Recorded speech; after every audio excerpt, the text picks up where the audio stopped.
Herbert Hoover, former President of the United States, once said, "Recently, in my opinion, there's been too much talk about the common man.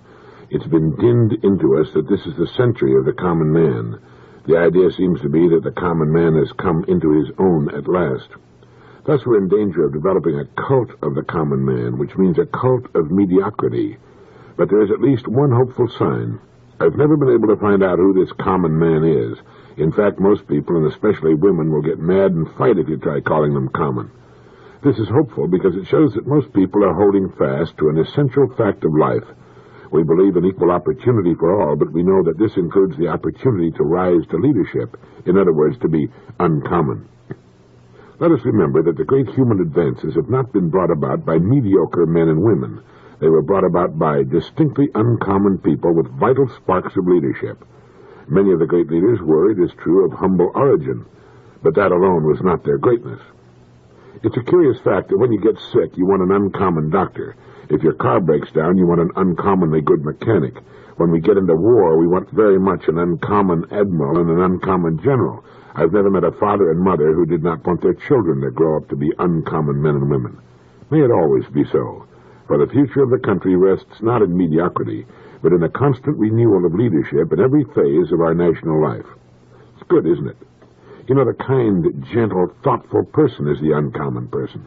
The person who willingly does for others with no thought of what's in it for him is the uncommon person.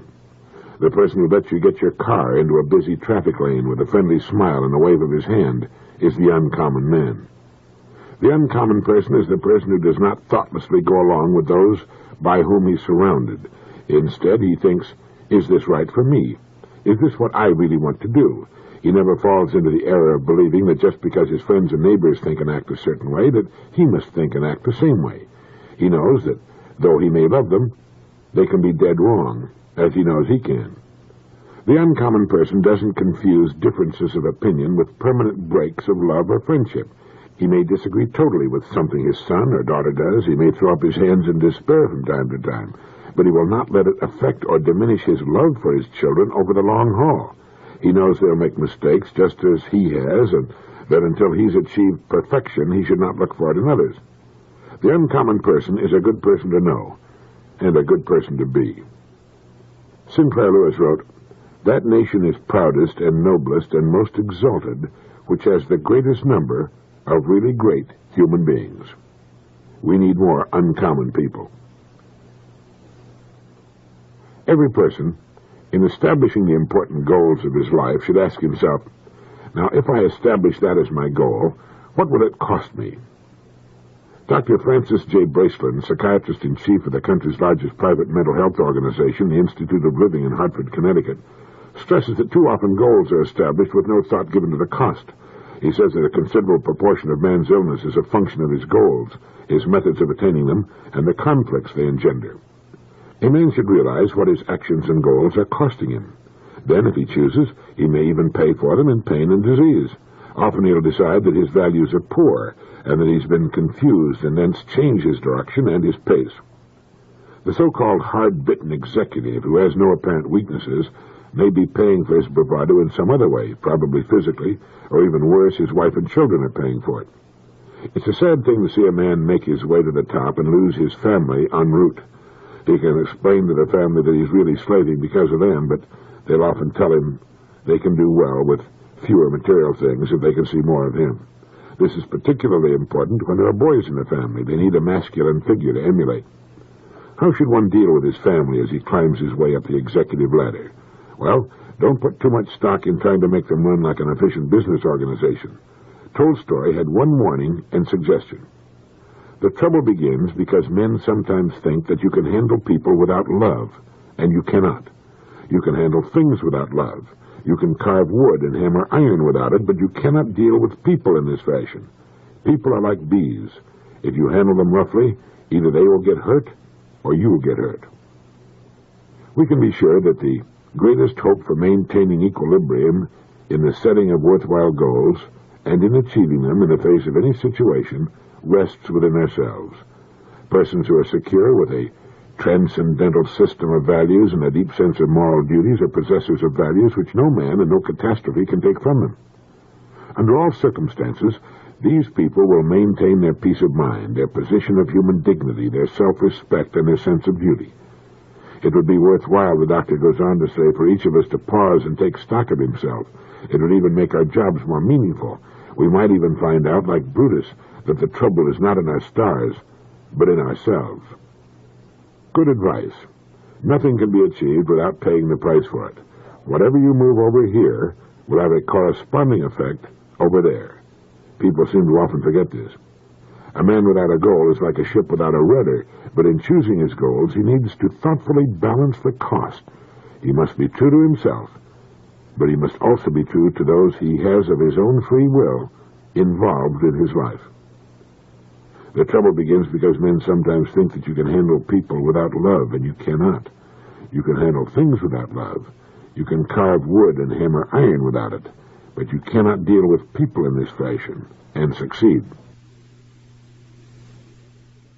Creative and productive people are not creative and productive for the benefit of others. It's because they're driven by the need to be creative and productive. They'd be creative and productive if they each lived on a deserted island and simply had to stack what he produced in a big pile with no one benefiting or even aware of what he was doing. You'll hear people say that we're happiest when we're serving others, and that's true, but it's not true because of any great altruism on our part. It's true because we experience the joy of producing something. That others benefit from it is fine, but only secondary. It's good to know that others benefit from and enjoy what we produce. There's satisfaction in that, ego satisfaction, and the desire to produce more. If everyone continually rejected our creative or productive efforts, we might become sullen and resentful. We might even stop all efforts for a while. But eventually, we'd begin to produce again in the hope that eventually someone would see the sense of what we're doing. This is the story of the painters who were before their time. Renoir, who was laughed at and rejected not only by the public, but by his own fellow artists. We look at a painting by Renoir today and marvel that anything so fine and beautiful could have ever been an object of scorn. And he painted thousands of paintings. He went right on producing them. When he brought one of his canvases to one of the most eminent Parisian teachers, the expert glanced at the work and said, "You are, I presume, dabbling in paint to amuse yourself." And Renoir replied, "Of course. When it ceases to amuse me, I'll stop painting." Everything he painted delighted him, and he painted everything. Even Manet said to Monet, "Renoir has no talent at all. You who are his friend should tell him kindly to give up painting." A group of artists who were rejected by the establishment of their time formed their own association in self-defense. Do you know who were in that group? They were Degas, Pissarro, Monet, Cézanne, and Renoir. 5 of the greatest artists of all time, all doing what they believed in the face of total rejection. Since we're on the subject of Renoir, in his later life he suffered terribly, from rheumatism, especially in his hands. He lived in constant pain. And when Matisse visited the aging painter, he saw that every stroke was causing renewed pain, and he asked, "Why do you still have to work? Why continue to torture yourself?" And Renoir answered, "The pain passes, but the pleasure, the creation of beauty remains." One day when he was 78 and quite famous and successful, finally he said, "I'm still making progress." And the next day he was dead. This is the mark of a creative, productive person. Still making progress, still learning, still producing as long as he lives, despite pain or problems of all kinds. Not producing for the joy or satisfaction of others, but because he must, because it gives him pleasure and satisfaction. Some time back, there was a very popular play running in New York and Hollywood in which some of the actors appeared in the nude. You probably remember the play. It was called Hair. Groucho Marx was asked if he wanted to see it, and he said he took off his clothes and stood in front of the mirror for 4 minutes and decided not to go. It's the strangest thing about a nude human being. If there were a nude person, adult, in a cage in Times Square, millions would flock to see him. There would be hundreds deep around his cage. Why is that? If it's a naked orangutan or a naked elephant or a naked dugong, people will find it of only passing interest. The zoo is filled with naked creatures and in need of more customers. But let a human being divest himself of his clothes, and the curious and the concupiscent will come from miles around to look. In our big cities there are thousands with telescopes and binoculars scanning windows. You don't find them at the zoo, which is where they ought to be. And there's certainly no mystery to the human form. It's practically identical to that of the great apes. I remember reading a story many years ago about a society on some South Pacific island in which the women covered only their ears. Everyone went about completely naked except for the shells which young women wore over their ears. And when the young couple married and were alone finally in their hut, it was the new husband's right to remove the shells covering his young wife's ears, which act, as you might imagine, he found tremendously stimulating. If a large black box were placed in public view with a sign on it reading, "Do not look inside," well, you'd soon have a problem with the crowd. The people aren't interested in the naked animals in the zoo simply because they're naked all the time. People want to see what is customarily covered, and that, along with our attitudes towards sex, is what produces voyeurism on the part of millions of otherwise relatively normal human beings. People who live in nudist camps are, in my opinion, out of their minds, but at least there's no longer any need for the binoculars or standing in line to see a stage play in which members of the cast appear in the nude. The reason I say people who dwell in nudist camps are out of their minds is simply because it's much more comfortable and physically safer to wear clothes. Clothes for a human being take the place of the animal's coat or thick protective hide. It's much more comfortable to sit on the ground or a chair or a rough board with clothes on than it is without them. Moreover, the human being appears ridiculous without clothing unless love is there. Except for children, who are beautiful in any state, a very small percentage of adult human beings look good in the nude. The rest are ludicrous, and the kindest thing they can do is remain as fully clothed as possible, on the stage or off. Clothing was one of the greatest inventions of all time, and we should take full advantage of it. The next time you're intrigued by a play or motion picture in which the big deal is nudity, do what Groucho Marx did. Stand in front of a mirror with nothing on, and you'll probably decide not to go. On the occasion of his 75th birthday, Mark Van Doren, the American writer, poet, critic, and educator, was interviewed by a reporter for Life magazine, and one of the things he said stuck in my mind. I've saved this. He said, "It takes courage to be happy." And in those 6 words, he said a great deal. Any person can wallow in misery and self-pity. It's easy to rail against the world and its injustices. Easier still to sit down and do nothing, like the famous hound dog with its tail in a crack. But it takes courage to be happy. When he said it takes courage to be happy, he didn't mean happiness today or tomorrow or a week from next Thursday. He meant to be happy as a general, relatively constant way of living. To be a happy person as opposed to a generally unhappy person. And it does take courage of a high order. The world is full, it seems, of the "it's too good to last" or "it's just my kind of luck" people who expect bad luck and rejection as confidently as they expect the sun to rise the next morning. They're people who were given bleak and disappointing starts in life. Tolstoy said man is meant for happiness, and this happiness is in him, in the satisfaction of the daily needs of his existence. And La Rochefoucauld said happiness is in the taste, and not in the things themselves. We're happy from possessing what we like, not from possessing what others like. Rudolph Flesch quotes Jane Austen, a passage that I think is very revealing. She wrote, "No temper could be more cheerful than hers, or possess in a greater degree that sanguine expectation of happiness, which is happiness itself." That sanguine expectation of happiness, which is happiness itself. It is in the expectation of happiness that much of happiness itself is found, and it takes courage to expect happiness. Balzac wrote, "All happiness depends on courage and work." I've had many periods of wretchedness, but with energy, and above all with illusions, I pulled through them all. My old favorite, George Santa Anna, said happiness is the only sanction of life. Where happiness fails, existence remains a mad and lamentable experiment. Bertrand Russell put it well when he said, "Contempt for happiness is usually contempt for other people's happiness, and is an elegant disguise for hatred of the human race."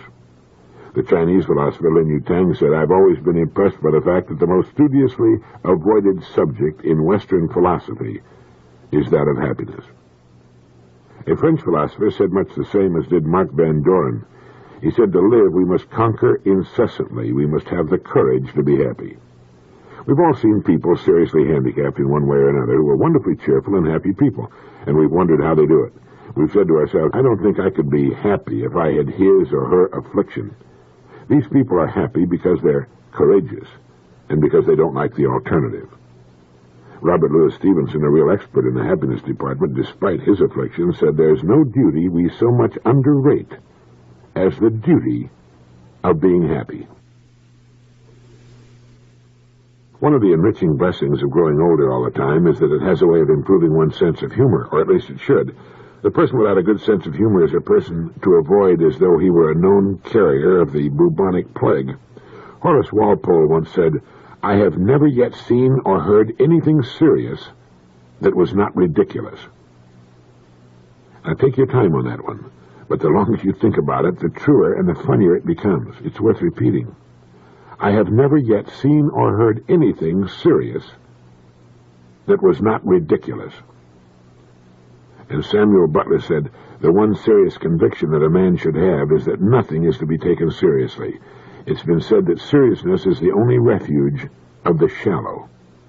Oscar Wilde said it's a curious fact that the worst work is always done with the best intentions, and that people are never so trivial as when they take themselves very seriously. I remember when I was in the service, the toughest job I had was to keep from laughing at the wrong times, during an admiral's inspection, for example. There's nothing funnier than the seriousness of the military, especially high-ranking military. The fancy costumes, the panoply, the shining sabers, the serious faces, it was all to me hilariously funny. As Oscar Wilde said, people are never so trivial as when they take themselves very seriously. We can be serious about situations. When a youngster is ill or hurt, or somebody says the wrong thing to your wife, you can get very serious about the situation in a hurry. But that's not taking ourselves seriously. That's different. The thing that bothered me about Hemingway, as much as I admired his work, and still do, was that I thought he tended to take himself too seriously. He didn't seem to be able to laugh at himself, and I think he suffered. I think his work suffered from this flaw in his character. I found it a good rule of thumb to be slightly suspicious of anyone who takes himself too seriously. There's usually something fishy there someplace. I think this is why we love children so much. Life is a game to them. They'll do their best at whatever work is given them, but they never seem to lose their ebullient sense of humor. There's always a sparkle of humor in their eyes. When a child lacks this, he's usually very sick or in need of help. Dictators are famous for their lack of humor. The mark of the cruel person is that he doesn't seem to be able to see anything funny in the world. And speaking of a sense of humor, this was what was so great about Mark Twain. No matter how serious the subject, he could find the humor in it and bring it out. Will Rogers, too. All the great comedians have this ability to see what's funny in the so-called serious situation. They can poke fun at themselves. And the study of humor is one of the most interesting. What makes people laugh? There are those who believe that a sense of humor is the only thing that has kept the human race from totally extinguishing itself. So keep your sense of humor at all costs. As the man says, you wouldn't be as concerned about what other people think of you if you realized how seldom they do. Lin Yutang, the famous Chinese philosopher, has written, "We don't know a nation until we know its pleasures of life, just as we do not know a man until we know how he spends his leisure. It is when a man ceases to do the things he has to do and does the things he likes to do that the character is revealed.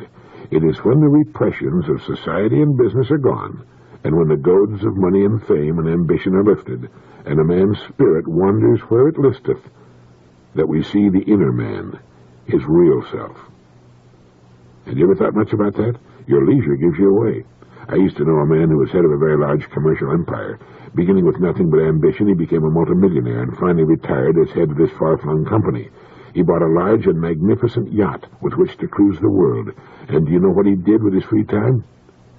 He read salacious paperbacks and got falling down drunk and had to be carried to bed unconscious every night. He's dead now. His leisure gave him away. There was nothing there, just nothing at all. He was a one-idea man. Once he was away from that idea, he was a lost child in the wilderness. He didn't enjoy his yacht or travel. Travel meant nothing to him. He was a pitiful, unhappy cipher, not because he was rich. There are thousands, millions just like him in every walk of life. It was just that his millions, which gave him access to the whole world, were worthless to him and accentuated his nothingness. The thing that's always bothered me is how a human being can live for 30 or 40 or 50 years and find no interest, no charm and excitement in the world. Talk about wearing blinders. I guess it has to do with the way a person looks at life. If it's nothing more to him than getting through one day after another as best he can, well, that's one thing. But if he's searching for meaning, well, that's something else. It doesn't mean he'll find it, but the search, the journey itself, can be filled with interest. When FDR first took office as President of the United States, one of his first acts was to visit the Associate Justice of the Supreme Court, Oliver Wendell Holmes. He was admitted to the old jurist's quarters and found him reading Plato. Justice Holmes was in his 90s. "Why are you reading Plato, Mr. Justice?" the President asked. "To improve my mind, Mr. President," the great judge replied. "To improve my mind." What do you do with your leisure time? It's a good idea to examine carefully this important segment of your life. It exposes the real person, but not the finished person. We can change, we can, like Justice Holmes, still be growing and improving our minds at 92. It doesn't mean we need to read Plato, although it's an excellent idea, but to find fulfillment, meaning, and interest, we need to grow towards something. When we stop growing, like my millionaire friend with the big yacht, we get sick and die. We may stick around a few more years and go through the motions, but for all practical purposes, we really cease to live. We don't know a man until we know how he spends his leisure. It's when a man ceases to do the things he has to do and does the things he likes to do that the character is revealed.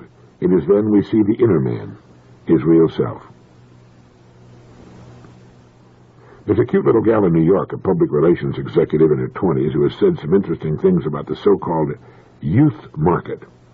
In an editorial in Pace magazine, she wrote, "To me, the youth market just doesn't exist. It's a myth, and I feel myths should be recognized as myths before they infiltrate our thinking.